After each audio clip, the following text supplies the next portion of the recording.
ओम शांति। हम सभी भगवान के बच्चे बहुत ही भाग्यवान हैं जिनकी आत्म ज्योति स्वयं महाज्योति ने जगाई है। इस दिव्य कार्य की यादगार में दिवाली मनाई जाती है। धनतेरस, छोटी दिवाली, बड़ी दिवाली। ये छोटी और बड़ी, इस पे विचार करना जरूरी है। बड़ी दिवाली मुझे ऐसा लगता है उनकी यादगार में है जिनकी पूरी ज्योति जग गई, और छोटी दिवाली उनकी यादगार में जिनकी आधी ज्योति जली। एक ये भी रहस्य हो सकता है। दूसरा रहस्य ये भी हो सकता है कि संगम युग का आधा काल पहला छोटी दिवाली और बाद का पूरा बड़ी दिवाली, जिसमें आत्मज्योति पूरी जग जाती है। तो खैर, आध्यात्मिक रहस्य तो कुछ भी निकाले जा सकते हैं, वो तो आध्यात्मिक रहस्य हैं, बहुत बड़ा ज्ञान है। परंतु हम सभी बहुत ही लक्की हैं जिनका भगवान से सम्मुख मिलन हुआ, जिन पर भगवान की दृष्टि पड़ी। इतना ही नहीं, जिन्हें भगवान के द्वारा, जो ज्ञान सागर हैं, त्रिकालदर्शी हैं, नॉलेजफुल हैं, उनके द्वारा संपूर्ण ज्ञान मिला। ज्ञान बहुत बड़ी चीज होता है।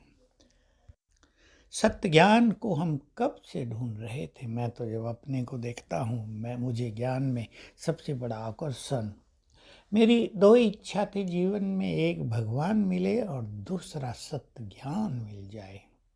मैं कल्पना किया करता जब छोटा था कि भगवान एक सच्ची गीता लिख कर, एक पुस्तक लिख के कहीं गिरा दे, मुझे मिल जाए, जिसमें उसका सारा ज्ञान लिखा हो। ऐसा ही हो गया। उसने संपूर्ण सत्य ज्ञान दे दिया। इस ज्ञान ने ही मुझे अट्रैक्ट किया था बहुत ज़्यादा, और आपको भी किया होगा अवश्य, क्योंकि ज्ञान एक रोशनी है। इसलिए रोशनी होती है दीपकों की, और हम सभी दीपकों की, चेतन दीपकों की रोशनी से तो जग से ही अंधकार दूर हो जाएगा, विकारों का अंधकार भी और अज्ञान का अंधकार भी।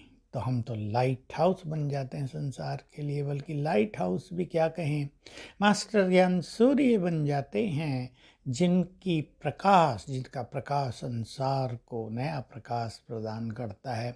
अनेक आत्माओं को ये प्रकाश मिलता है, अनेक आत्माएं जीवन जीने का मार्ग देख पाती हैं। देखिए, ये मार्ग है ना, प्रकाश मार्ग दिखाता है, ज्ञान मार्ग दिखा रहा है। तो हम सभी सचमुच अपने भाग्य पे नाज करते हैं कि उसने हमें भी सत्य ज्ञान देकर अपने जैसा मास्टर ज्ञान सागर बना दिया, मास्टर ज्ञान सूर्य बना दिया। तो हम सभी इस पर्व पर, छोटी दिवाली पर, मैं आज छोटी दिवाली की बात कर रहा हूँ, अपनी छोटी छोटी कमियों को दूर करेंगे। छोटी छोटी कमी होती है, किसी के अवगुण चित्त पे रख लेना। बाबा ने सहज बता दिया, अवगुण तो सब में ही है कुछ ना कुछ, और देखने वाले की दृष्टि पर भी निर्भर करता है। देखने वाले की दृष्टि में यदि निगेटिविटी बहुत है तो वो दूसरे के गुण को भी अवगुण के रूप में बदल कर देख लेता है। लेकिन जैसे दूसरों का अवगुण दिखाई देता है, तो हम संकल्प करें, हर एक आत्मा में कई सारे गुण हैं, उनके गुणों पर हम अपनी दृष्टि डाल दें, बस तो हम भी गुणवान बनते जाएंगे। दूसरों के अवगुणों को, त्रुटियों को बुद्धि में रखना, उससे बैड एनर्जी चारों ओर फैलती है। तो आज हम इस एक चीज को परिवर्तन करेंगे। बातें बहुत हैं पर एक ही काफ़ी होगी। हम संकल्प कर लें, सभी आत्माएं भगवान के बच्चे बहुत अच्छे हैं, हमारे अपने हैं, हमारा परिवार है। अवगुण कोई खास बात नहीं, कलयुग के अंत में अवगुण नहीं आएंगे तो क्या सर्वगुण संपन्न थोड़ा ही आत्माएं रहेंगी।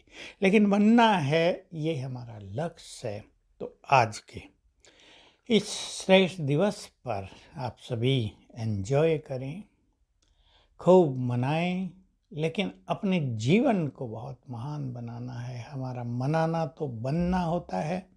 हम केवल दीप जलाए और जैसे फंक्शन आदि करते हैं भिन्न भिन्न त्योहारों पर, वही नहीं करते, लेकिन हम तो बनते हैं ताकि हमारा जीवन ही एक संगीत बन जाए, जीवन में ही सदा फंक्शन होते रहें, खुशियों की डांस होती रहें।